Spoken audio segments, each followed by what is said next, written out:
Amigos televidentes de Esferas de Poder, vamos a dar la bienvenida a nuestro invitado especial en la entrevista central, el doctor Tirso Mejía Ricard, vicepresidente del Partido Revolucionario Dominicano. Doctor, muchas gracias por el honor, bienvenido. Para mí es un placer estar aquí acompañándote en esta jornada.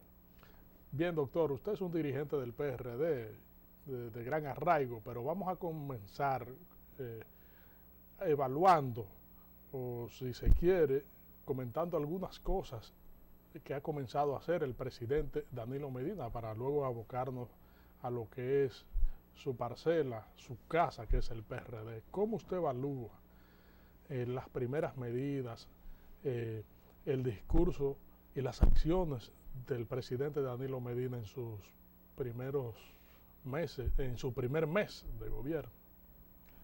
Bueno, esas actuaciones yo las puedo dividir en dos. La aceptación de las fuerzas previamente establecidas en el gobierno del PLD, en virtud del cual 20 de los viejos ministros siguen ahí, con lo cual no se puede esperar mucho.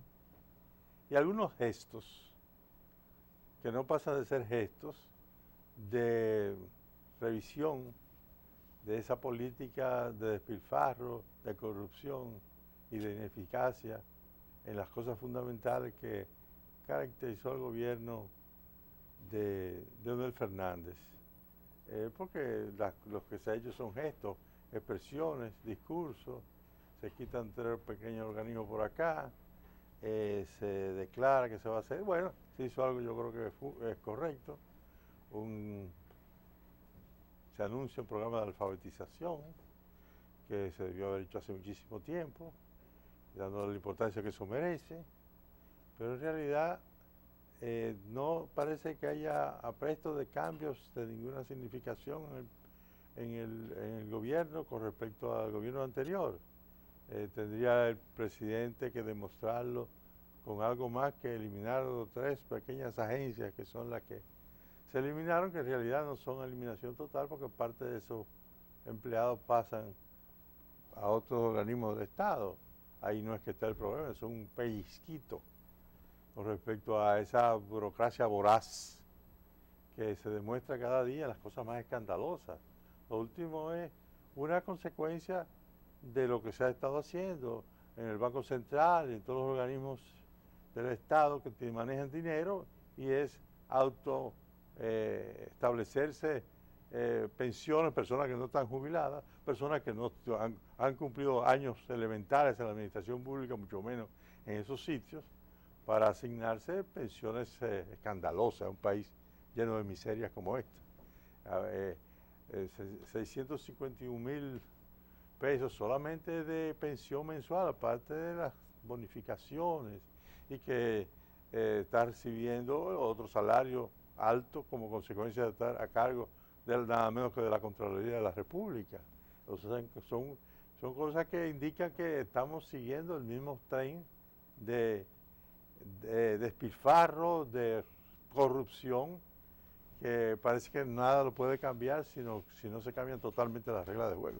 El presidente Danilo Medina dijo que se iba a empapar tanto este caso al que usted se refiere, que es el del Contralor General de la República y Superintendente de Bancos Ivanhoe N.G. Cortiño, como de la decisión que acaba de tomar el Procurador General de la República de solicitar a la Suprema Corte de Justicia revocar el archivo de los sometimientos en contra del senador Félix Bautista. Ojalá haya algo más que un gesto y la expresión de que se va a revisar, sino cosas concretas. Lo concreto es que ese señor es contralor nada menos que de la República Dominicana. Esa persona que es capaz de hacer eso. Un muchachito que no llega a 50 años, 40 y pico de años, y ya se puede jubilar con esa cantidad mientras él sigue percibiendo otros recursos, más las cosas que no se han dicho, más todos los beneficios que eso trae. Y el propio gobernador del Banco Central ganando millones mensualmente, como si se tratara del dueño de la General Motors. Personas que nunca fuera de la posición del Estado han demostrado ninguna aptitud, independientemente que yo creo que el gobernador del Banco Central es una persona hábil. pero esa habilidad no significa que puede despacharse a base de la supuesta autonomía con los recursos que son autoatribuyéndose a él y a todo su clan recursos multimillonarios que gritan ante la presencia de Dios en un país lleno de miseria como este. Mientras hay 18.000 cañeros que no reciben ni un solo centavo después que ya son ancianos que están muriéndose de hambre y de enfermedades porque son incapaces de habérsele asignado una pensión mínima de supervivencia. Eso es algo que grita ante la presencia de Dios. El grado de el dualismo estructural que se sigue desarrollando en el país y que ensancha el camino entre un 10% que vive más o menos bien, un 40% que se desenvuelve y un 50 o 60% que vive en la miseria. El mismo 67% de las personas que trabajan lo hacen a título personal, a través de mecanismos informales, no son empleos formales. Eso indica la grave situación que vive el país. Hay que en materia de educación y de salud, que son dos elementos fundamentales, para no hablar de vivienda y de transporte, que son los elementos fundamentales a través del cual la vida civilizada se puede desarrollar. No hay realmente signos claros de que se va a atacar esos males, porque si, en periodos en que ha habido, gracias precisamente a las correcciones que se hizo al sistema bancario en el año 2004, una estabilidad y una capacidad de endeudamiento que está en proceso de saturación total. ¿Qué tenemos que esperar cuando venga aquí sobre América Latina una gran recesión como la que ha habido en Estados Unidos y en Europa? ¿Qué nos va a quedar para ese momento?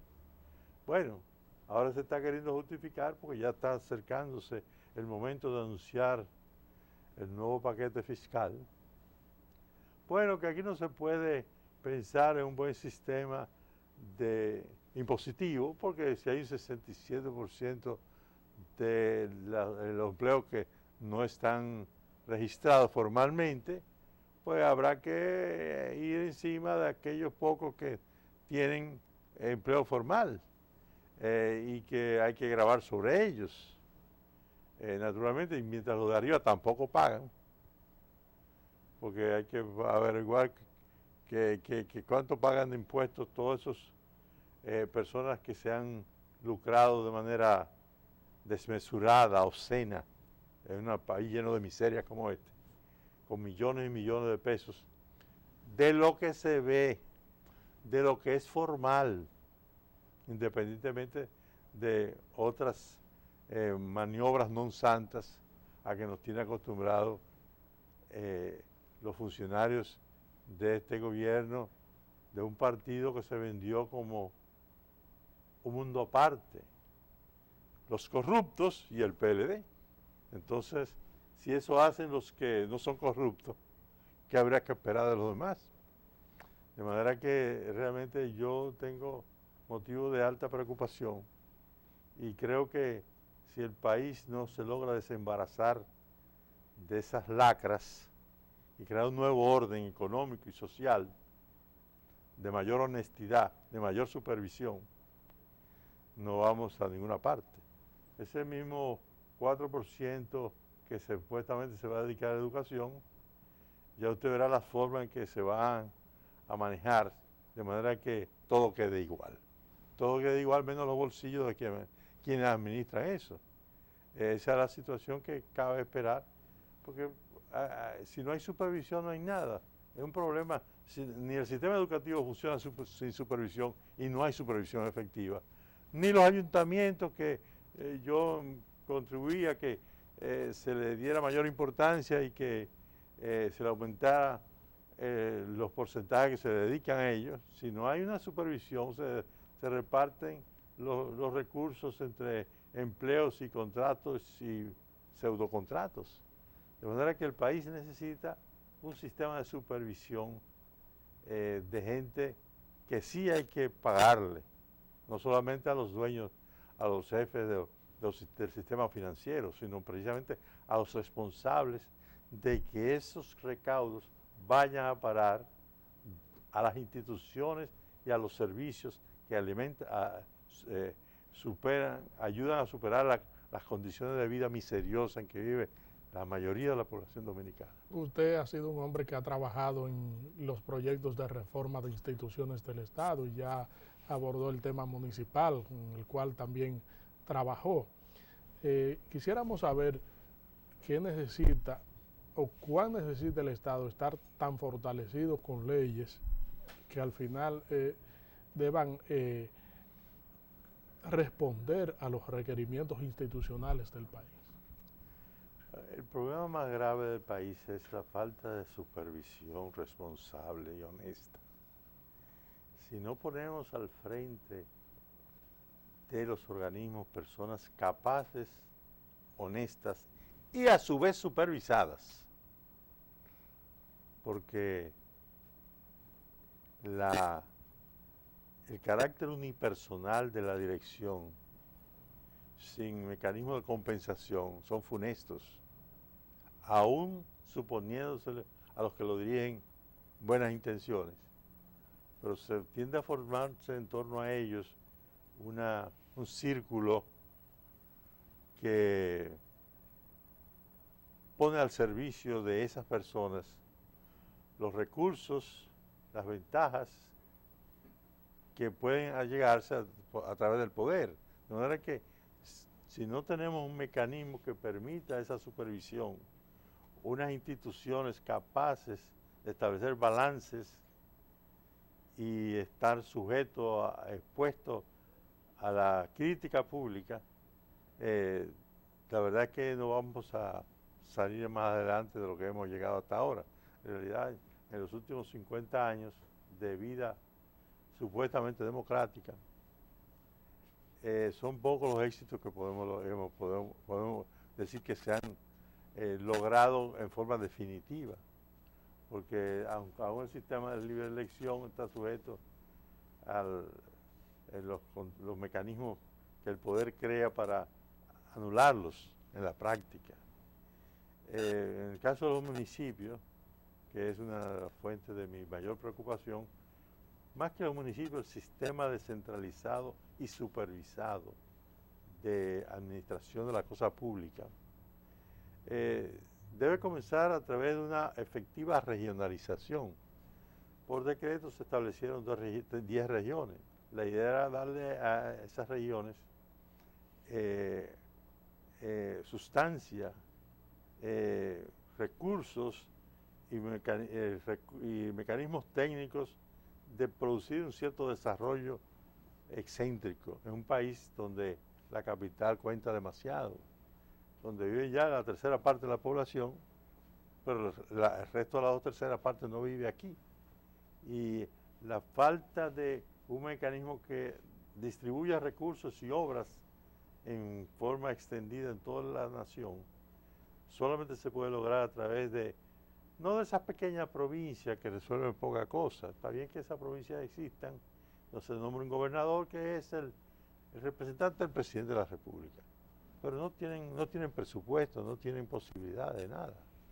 A que un país pequeño, tradicionalmente unitario como el nuestro, corresponde fortalecer la instancia donde la ciudadanía está más representada, que es en los municipios.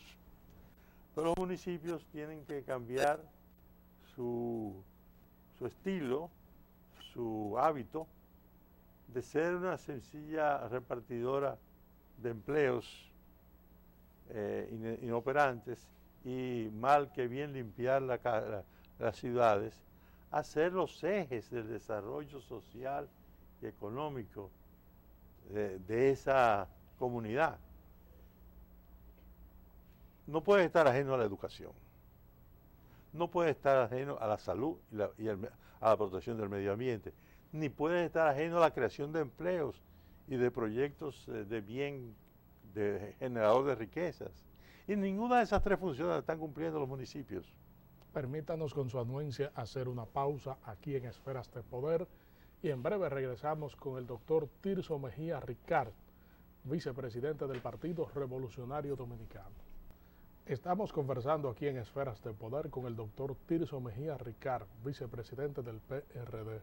Doctor, sigue la situación del PRD al rojo vivo para así dibujarlo de una manera gráfica con palabras. El presidente del partido, Miguel Vargas Maldonado, ha anunciado los planes que tiene de cara al 2016. Y por otro lado, el expresidente Hipólito Mejía también tiene su estrategia de apoyar otra alternativa diferente al presidente del PRD, que dice que no solamente se va a repostular en la presidencia del partido, sino que tiene ya preparada su maquinaria de cara al 2016. ¿Qué opinión le merece a una figura como Tirso Mejía Ricard, que es un viejo roble, por así decirlo, del PRD? Fíjense, la situación del PRD es lamentable, pero derivada de la situación lamentable en que viven las instituciones del país. Lo primero es que el presidente Leonel Fernández, mientras estuvo en ejercicio del poder, particularmente en los últimos 8 años, fue preparando las condiciones para apoderarse totalmente de la voluntad popular, incluyendo todos los organismos institucionalizados para hacerlo: Poder Ejecutivo, Poder Legislativo, Poder Judicial, Tribunal Constitucional, Junta Central Electoral, Cámara de Cuentas, Tribunal Constitucional, todo, o sea que realmente fue conformándolo a su imagen y semejanza. Entonces, la crisis del PRD comienza naturalmente con una actitud del presidente del partido, aun cuando él dijo que iba a renunciar si no ganaba la postulación presidencial, porque el presidente debía ser el mismo presidente del partido. No solamente no cumplió su promesa, sino violó las propias resoluciones del Congreso José Francisco Peña Gómez, con su apoyo total, de que el que saliera candidato a la presidencia asumía la presidencia del partido. Por eso todo eso se lo olvidó. Y se dedicó realmente a demostrar que con un presidente hostil, como fue el caso suyo, ningún candidato podía ganar la presidencia de la República. Yo no quiero decir que solamente fueron las actitudes del presidente del partido lo que causaron la derrota del candidato Hipólito Mejía. Cuando se pierde por mucho, se pierde por una sola razón: por falta de apoyo. Cuando se pierde por poco, como fue el caso de Hipólito, se pierde por muchas razones. Una de ellas, con un presidente hostil que realmente hizo todo lo posible, él hasta su esposa, para evitar que ganara el candidato del partido, que era su deber. También la Junta Central Electoral, el presupuesto que gastó el presidente para invertirlo en la elección, que ya va por 100.000 millones de pesos, y también algunos errores tácticos que cometió Hipólito como candidato. No hay que ignorarlo, porque cometió errores. Entonces, esa es la causa inicial, fue eso, es decir, la maquinaria que estableció de despotismo, estableció Leonel Fernández, que estamos sufriendo esos efectos. Ahora bien, aparte de eso, cuyo resultado fue una decisión del Tribunal Superior Electoral totalmente absurda, porque no se puede manejar ni siquiera un colegio de niños sin la posibilidad de establecer mecanismos de sanciones contra personas que violenten los objetivos del partido. Eso está establecido en todo partido político. El propio PLD lo ejerció varias veces. Por ejemplo, cuando algunos de sus diputados votaron en favor de que se reintrodujera la figura de la reelección por un segundo periodo, o la repostulación, porque no fue reelección, en el año 2004, fueron expulsados. O sea que se sabe que eso es un mecanismo que es normal. Y el Partido Reformista Social Cristiano también lo ha estado ahora ejerciendo, lo han querido ejercer precisamente porque tienen la disciplina es fundamental, no digamos para un partido político, para un club social, para un club deportivo. Si usted no tiene mecanismos, no puede caminar. Entonces, esa decisión de la Junta Central Electoral, de la Tribunal Superior Electoral, se refleja en la situación de limbo en que se encuentra el partido. Porque si uno no puede expulsar a otro ni someterlo a la disciplina, no se está en nada. Pero aparte de eso, evidentemente, que el compañero Miguel Vargas Maldonado, su mentalidad no está conformada para dirigir una institución democrática. Él tiene una visión patrimonialista, él cree que compró el partido. Él se cree que los miembros, los directivos del partido son sus empleados.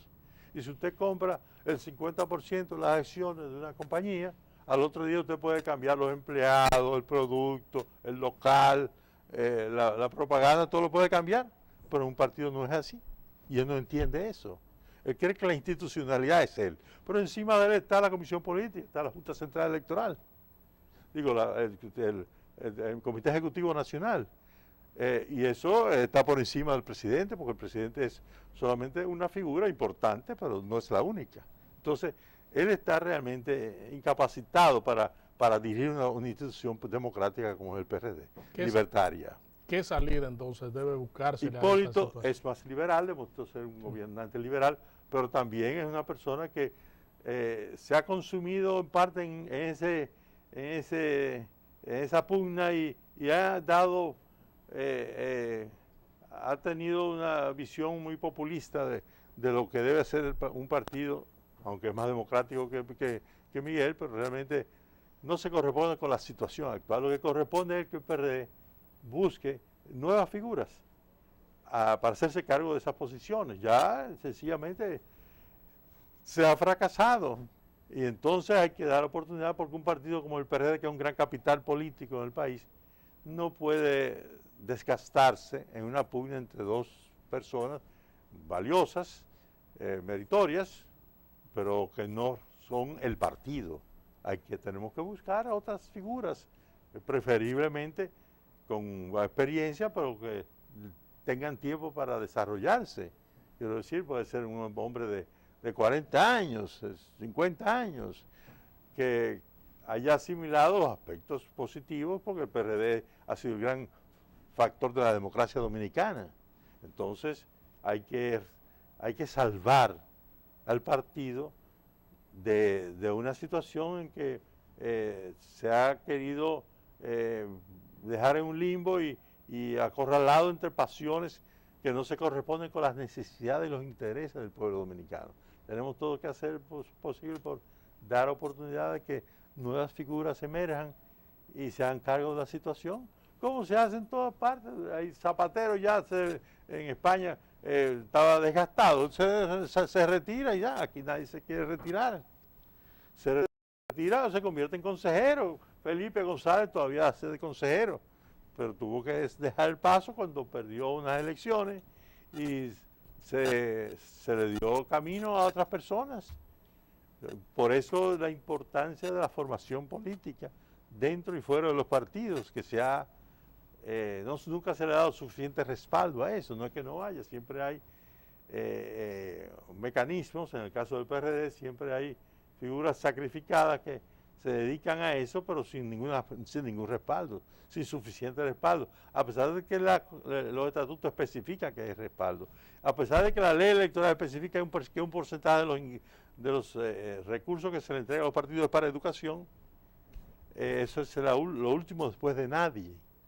Se gasta dinero a veces en cosas totalmente insulsas que no se corresponden con las necesidades de crear una maquinaria capaz, bien aceitada, supervisada del partido. Ni siquiera se gasta en la organización. El PRD virtualmente tiene una organización nula. No tiene comité de base, en la práctica no hay comités zonales, a nivel municipal que hay ya. Pero no hay una estructura orgánica que permita realmente llegar al ciudadano común a través de esa estructura.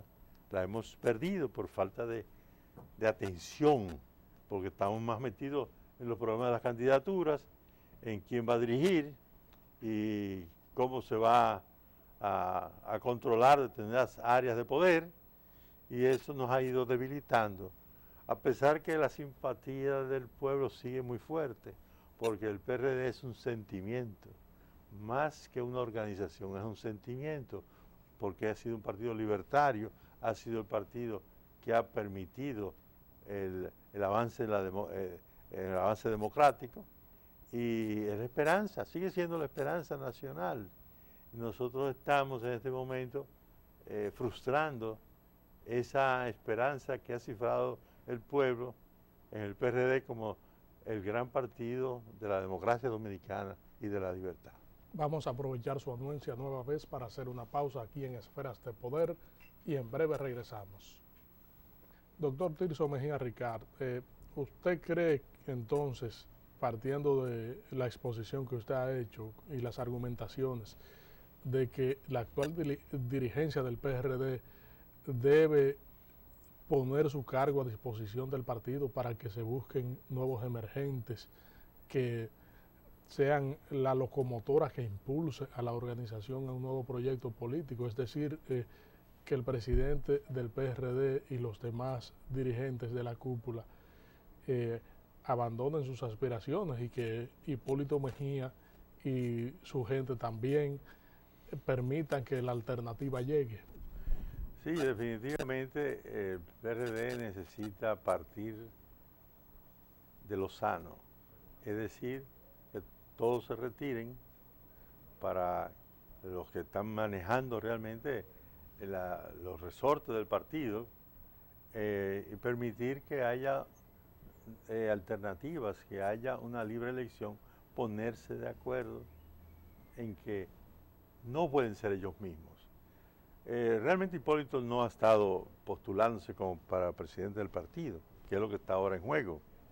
Entonces, el otro debe hacer lo mismo y haber la oportunidad para que haya una nueva elección, para que otras personas surjan, para que el partido pueda romper los enfrentamientos que hay,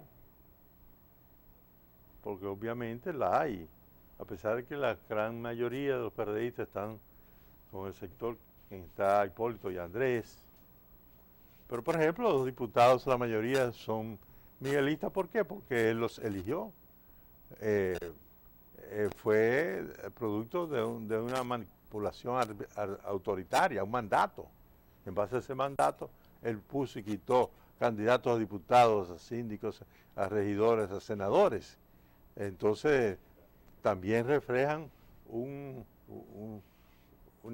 licio que viene desde el año 2009, que lo estamos padeciendo. De manera que hay que romper ese mecanismo y dejar que fluyan las ideas, los líderes, y que haya realmente una renovación que permita al partido vincularse nuevamente a los sectores populares, los sectores necesitados, que son la mayoría, y que necesitan alguien que los represente. Y habrá también dentro de las élites personas que se identifiquen con eso, porque también significa una forma de jugar un papel importante en la vida pública dominicana. Hipólito Mejía plantea que la reforma interna del PRD, los cambios internos, deben venir en el 2013, y Miguel Vargas Maldonado dice que en el 2014.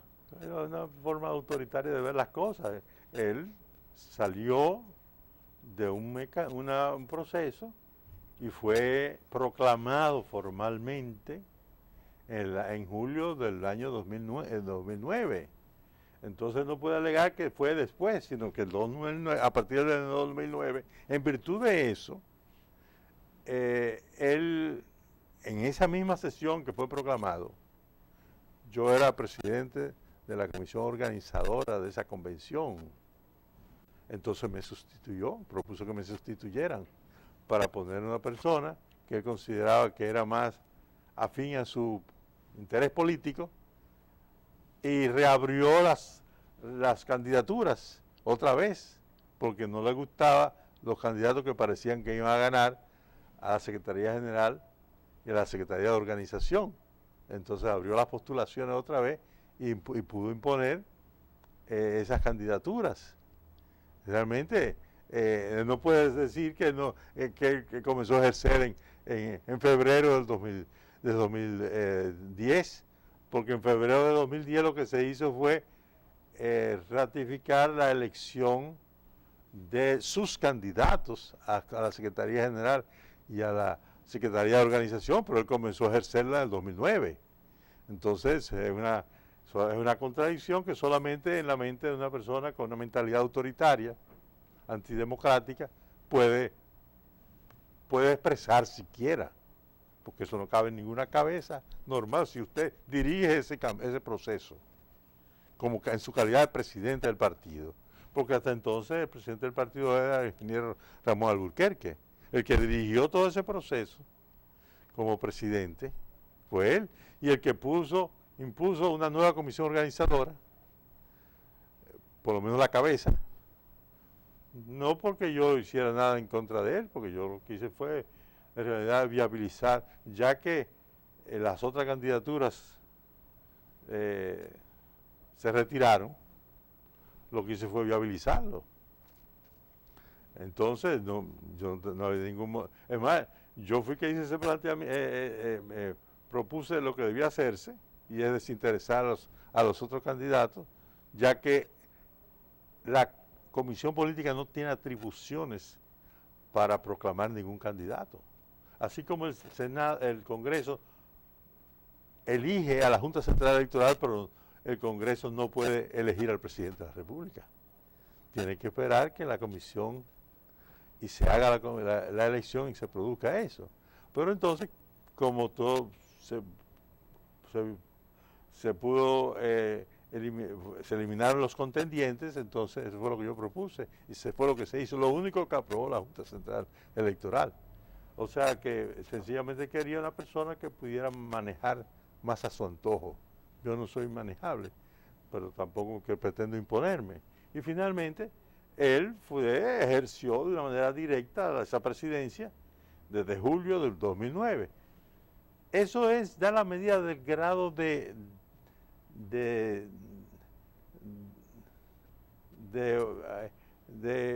alejamiento de las normas democráticas que él tiene en la cabeza. Él decide que fue el 2010 porque él lo decide. Entonces hay que aceptarlo porque él es presidente y él le representa al partido.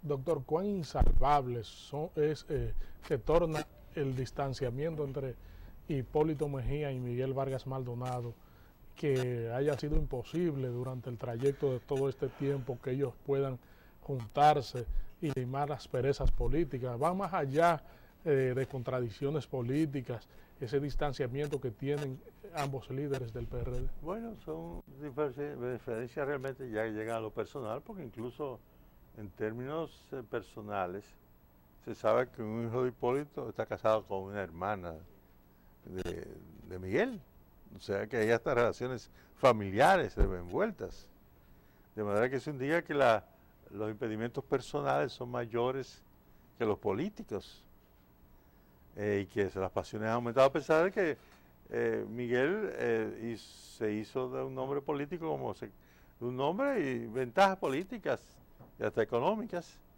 como secretario de Estado de Obras Públicas del gobierno de Hipólito Mejía.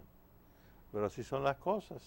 Evidentemente, como eso ha llegado a ese nivel, lo único que procede en términos de una institución que se debe a la nación, no a las personas, es que los dos se aparten de la elección del candidato a la presidencia del partido y eventualmente de la propia presidencia de la República, para dar oportunidad que el partido se renueve, para tratar de que se aproveche eso para que haya una estructuración más vinculada a las necesidades del partido y de un tipo de liderazgo capaz de sacar al país de la situación en que se encuentra. ¿Qué tipo de liderazgo, por ejemplo, necesita el PRD actualmente? Necesita personas primero que crea en su ideología.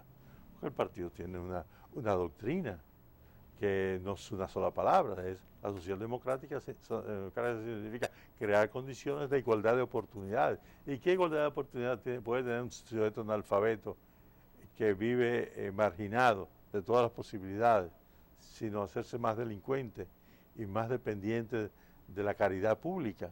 Entonces, primero es que haya una visión de lo que significa el partido en la vida pública dominicana, que no existe como sí existe en el resto de América Latina, alternativas más volcadas hacia la necesidad del pueblo. Y en segundo lugar, que haya una formación técnica y una supervisión adecuada para que cada dirigente tenga una responsabilidad, que se vincule a los frentes de masas en que se organiza el pueblo, que haya una cooptación de los líderes naturales en las comunidades, en los barrios, en los pueblos, es decir, que haya una consustanciación del partido con las necesidades, con los liderazgos naturales que se dan en el país, y que eso se refleje en la dirección principal. Entonces, eso es un proceso que tiene que rearmarse, porque hemos perdido mucho tiempo, y hay posibilidad de reestructurar todo eso, si se olvidan las rencillas del pasado, si el partido no está dividido en dos bandos irreconciliables. Entonces podemos, dada la situación que vive el país, volver al favor de un sector importante, porque se llegó al 47%, pero en realidad sabemos que muchos de los que tradicionalmente eran PRDistas se han marginado por esa visión inmediatista, populista, equilibrista en que hemos llegado, a pesar de que muchos dentro del partido hemos estado combatiéndolo durante todo el tiempo. Pasa que han predominado intereses más inmediatos. Doctor, con usted nos falta mucho tiempo para hablar de distintos temas que usted tiene gran dominio, como la política internacional, la reforma del Estado, y seguir profundizando sobre los temas del Partido Revolucionario Dominicano, pero ya el tiempo se agotó. Para Esferas de Poderes, de gran orgullo y satisfacción haberle tenido aquí, donde las puertas siempre estarán abiertas. Muchas gracias, y ya tendremos oportunidad de volver. Gracias a ustedes, amigos televidentes, por habernos acompañado. Hemos contado con la comparecencia del doctor Tirso Mejía Ricard, vicepresidente del Partido Revolucionario Dominicano. Les invitamos a que nos acompañen en el próximo contenido de Esferas de Poder. Federico Méndez se despide de ustedes.